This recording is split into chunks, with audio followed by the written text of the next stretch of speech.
उसमें भी हकमत है। क्या तुम मेरे दर्द का मजाक उड़ा रहे हो? वजीर खामोश रहा, नजरें झुकाए खड़ा रहा। बादशाह ने गुस्से में हुक्म दिया, इस वजीर को फौरन कैद खाने में डाल दिया जाए। सिपाही आगे बढ़े। वजीर को जंजीरों में जकड़कर कैद खाने की तरफ ले जाया गया। जाते जाते वजीर ने सिर्फ इतना कहा, बादशाह सलामत, इसमें भी अल्लाह पाक की कोई हुकमत होगी।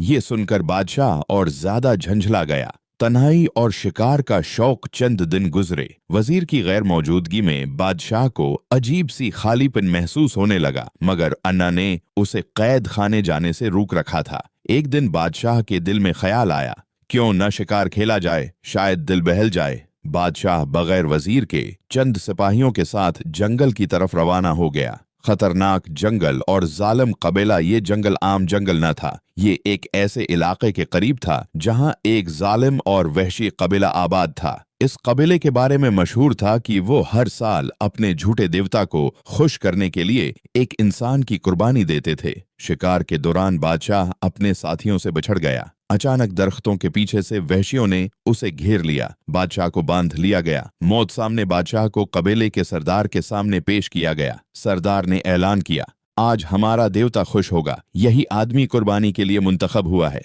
बादशाह की हालत गैर हो गई। उसे अपनी मौत साफ नजर आ रही थी। या अल्लाह, बादशाह के दिल से दुआ निकली। कटी हुई अंगुली और नजात। जब कुर्बानी की तैयारी होने लगी तो एक आदमी की नजर बादशाह की कटी हुई अंगुली पर पड़ी। उसने फौरन सरदार को खबर दी। सरदार आया, गौर से देखा और बोला, हम किसी ऐसे इंसान की कुर्बानी नहीं देते जिसमें कोई जिस्मानी ऐब हो। उसकी अंगुली कटी हुई बहन नहीं, इस कुर्बानी की बेसाबिस नहीं।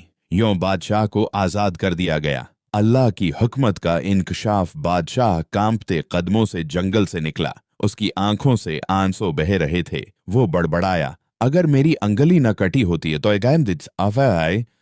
तो आज मैं जिंदा न होता।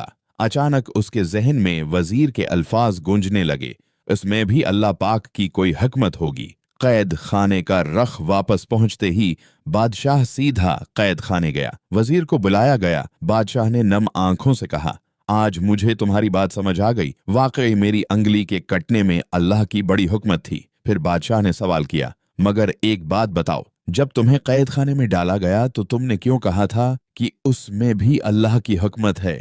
उसमें क्या हुकमत थी? वजीर का जवाब। वजीर मुस्कुराया और बोला, बादशाह सलामत, आप मुझे हमेशा अपने साथ रखते थे। अगर मुझे कैद न किया जाता तो यकीनन मैं भी शिकार पर आपके साथ होता, और अगर वो कबीला हमें पकड़ लेता तो आप तो अंगुली के ऐब की वजह से बच जाते, मगर मैं सही साल